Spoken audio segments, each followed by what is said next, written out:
हनुमान बेनीवाल सिर्फ एक नेता नहीं, वो खुद को जन आंदोलन से निकला हुआ लीडर मानते हैं। और जब वो कहते हैं कि हम आंदोलन को खत्म कर देंगे अगर किरोड़ी लाल मीणा को मुख्यमंत्री बना दिया जाए, तो ये अपने आप में एक डील जैसी बात लगती है। इसका मतलब ये है कि राजस्थान की बीजेपी में अंदरूनी हलचल चल रही है और बेनीवाल उसका इस्तेमाल करके अपनी शर्तें रखना चाह रहे हैं। वो कहते हैं कि बीजेपी तो हमें गांठती नहीं है, लेकिन अब खुद ही हमारे पीछे घूम रहे हैं। यानी जो पहले उन्हें नजरअंदाज करते थे, अब उन्हीं से बात करने की कोशिश हो रही है। और जब कोई नेता खुद कहे कि मैं तो दिल्ली में बैठा हूं, मेरे को फोन आया है, और फिर पार्लियामेंट के लास्ट वाले कमरे में बैठा मिले, तो समझ लीजिए कि उसका पॉलिटिकल क्लाउड अब भी जिंदा है और वो दिखाना भी चाहता है कि वो आज भी समीकरण बिगाड़ने या बनाने की ताकत रखता है। अब सवाल ये उठता है कि क्या किरोड़ी लाल मीणा को सीएम बनाने की मांग की गई है, क्योंकि डॉक्टर साहब की छवि जमीनी नेता की है और मीणा समुदाय में उनका जबरदस्त प्रभाव है। और हनुमान बेनीवाल जानते हैं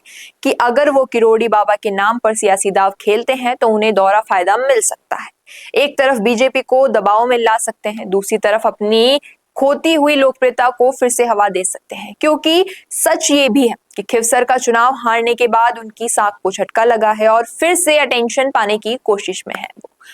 उनका पुराना स्टाइल है कि ध्यान आकर्षित करते हैं, जैसे खुद कहते हैं कि मैं ही था जो डॉक्टर साहब के पीछे पीछे उठता था। यानी वो खुद को फ्रंटलाइन फाइटर दिखाना चाहते हैं, पर राजनीति में दोस्ती और दुश्मनी दोनों वक्त के हिसाब से बदलते हैं। अब देखना यह है कि बीजेपी इस मांग को कैसे लेती है। क्या वाकई डॉक्टर साहब को आगे लाकर हनुमान बेनीवाल को साथ लिया जाएगा, या फिर ये सिर्फ एक प्रेशर पॉलिटिक्स है ताकि कुछ बड़ी डील हो सके। और सबसे बड़ा सवाल ये है कि क्या राजस्थान की जनता भी इस नए समीकरण को स्वीकार करेगी। आपका क्या कहना है इस पूरे मुद्दे पर? नीचे कमेंट सेक्शन में अपनी राय जरूर दीजिएगा। ऐसी अपडेट्स के लिए बनाइए संवाद के साथ, क्योंकि हम लाते हैं संवाद भारत का भारत के लिए।